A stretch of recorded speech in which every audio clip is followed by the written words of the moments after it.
নমস্কার। আজকে আমি চলে এসেছি সোদপুর বারোমন্দির ঘাটে।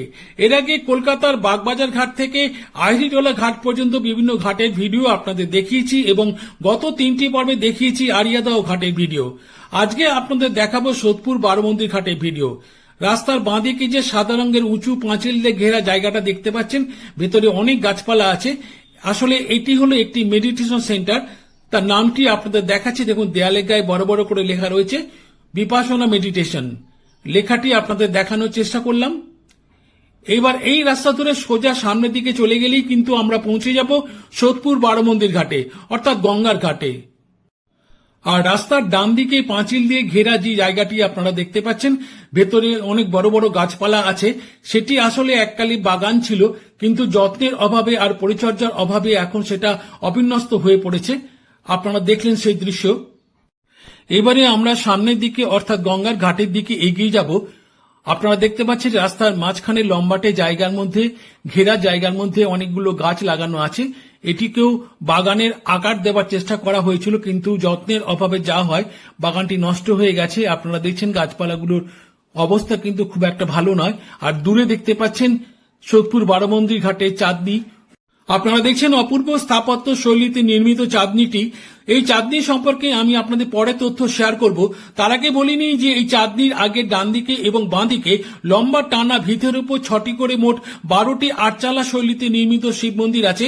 আপনাদের ডান দিকের শিব মন্দিরগুলো দেখানোর চেষ্টা করছি, এবার আপনাদের বাঁ দিকের শিব মন্দিরগুলো দেখাচ্ছি। এখানে একটা কথা বলি, ডান দিকে এবং বাঁ দিকে 6টি করে মোট 12টি শিব মন্দির রয়েছে বলে এই ঘাটটির নামকরণ করা হয়েছে বারোমন্দির ঘাট। তবে এই শিব মন্দিরগুলোর বৈশিষ্ট্য হল ডান দিকে এবং বাঁ দিকে প্রতিটি সারির প্রথম শিব মন্দিরের দুপাশে একটি করে ষাঁড়ের মূর্তি এবং অন্য পাশে সিংহের মূর্তি রয়েছে। ভিডিওর পরবর্তী অংশে আপনাদের ভালো করে দেখাবো। আপনারা দূর থেকে দেখতে পাচ্ছেন শিব মন্দিরের দুপাশে একটি করে সিংহের মূর্তি এবং একটি করে ষাঁড়ের মূর্তি রয়েছে। আপনারা দেখছেন সেই দৃশ্য। এই সুন্দর চাঁদনির সামনে গোল করে বাঁধানো জায়গার মাঝখানে একটি সামান্য উঁচু বেদি মতন রয়েছে। সম্ভবত এটি তুলসী মঞ্চ হিসেবে ব্যবহার করার জন্যই বানানো হয়েছিল, তবে আমার ভুল হতে পারে। এবারে আপনাদের দেখাবো যে শিব মন্দিরের ডান দিকে যে ষাঁড়ের মূর্তি আছে, সেই ষাঁড়ের মূর্তিটি আপনাদের দেখানোর চেষ্টা করছি। আপনারা দেখছেন সেই ষাঁড়ের মূর্তি। সিংহ এবং ষাঁড় দুটি মূর্তি কিন্তু পাথর দিয়ে তৈরি।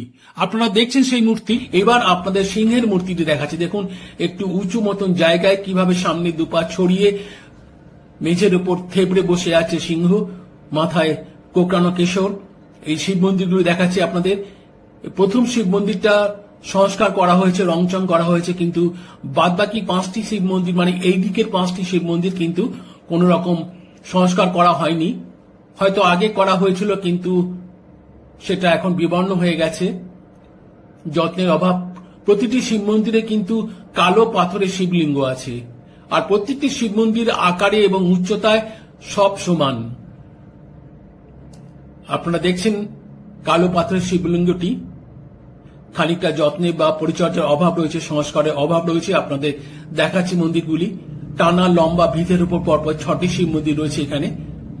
এই সোদপুর বারোমন্দির ঘাটের ঘাট, চাঁদনি এবং 12টি শিব মন্দির নির্মাণ করেছিলেন নবীন চন্দ্র দত্ত তার পিতা হরিশচন্দ্র দত্তের স্মৃতিতে 1213 বঙ্গাব্দে, অর্থাৎ ইংরেজি 1809 খ্রিস্টাব্দে, অর্থাৎ আজ থেকে 217 বছর আগে।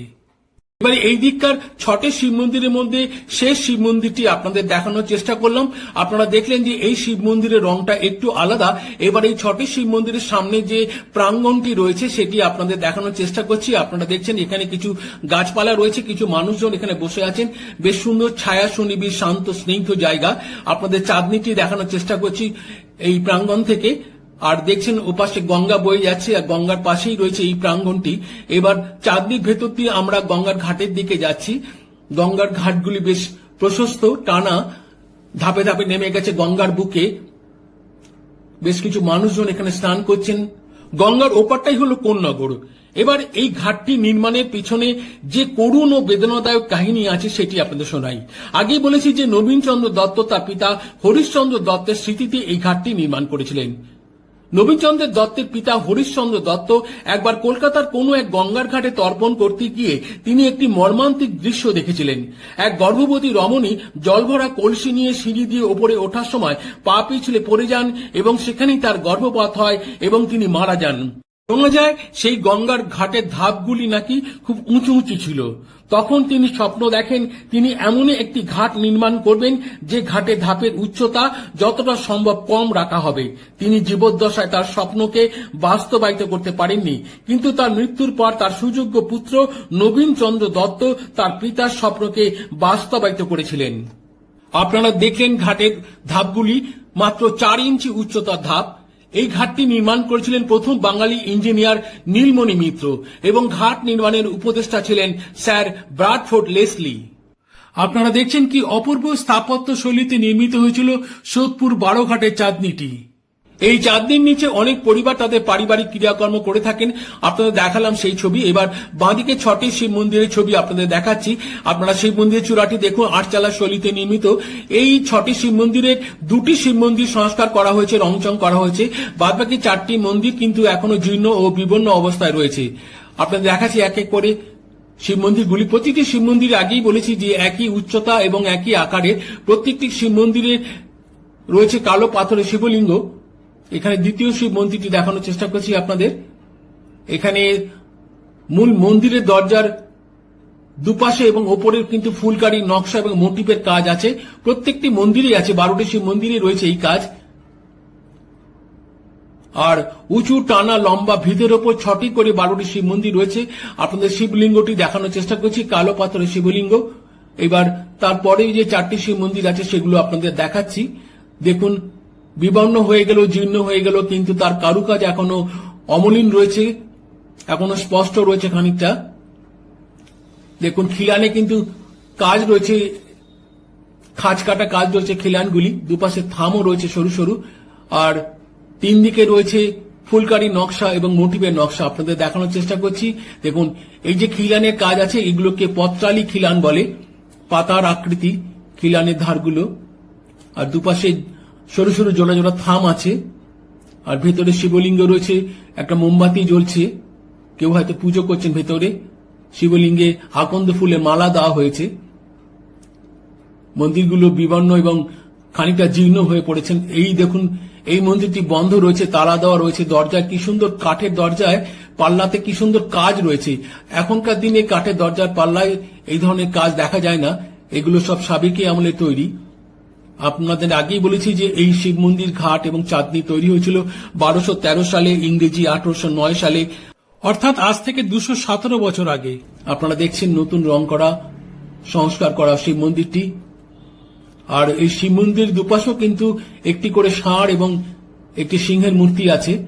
কাঠের দরজার পাল্লাটি আপনাদের দেখানোর চেষ্টা করছি। এবার সিংহের মূর্তিটি দেখছেন আপনারা, সেই দুপাশে কিন্তু একই রকম সিংহের মূর্তি রয়েছে। এবারে এই ঘাট, চাঁদনি ও শিব মন্দিরগুলো সংস্কার কার্যে যারা বিভিন্নভাবে বিভিন্ন সময়ে সাহায্য করেছেন তাদের পরিবারের প্রিয়জনের স্মৃতির উদ্দেশ্যে এখানে 2টি আলাদা আলাদা পরিবারের স্মৃতিফলক লাগানো আছে। সেই স্মৃতিফলকগুলো আপনাদের দেখালাম। এবার শিব মন্দিরের বাঁদিকে যে ষাঁড়ের মূর্তিটি আছে সেই ষাঁড়ের মূর্তিটি আপনাদের দেখানোর চেষ্টা করছি।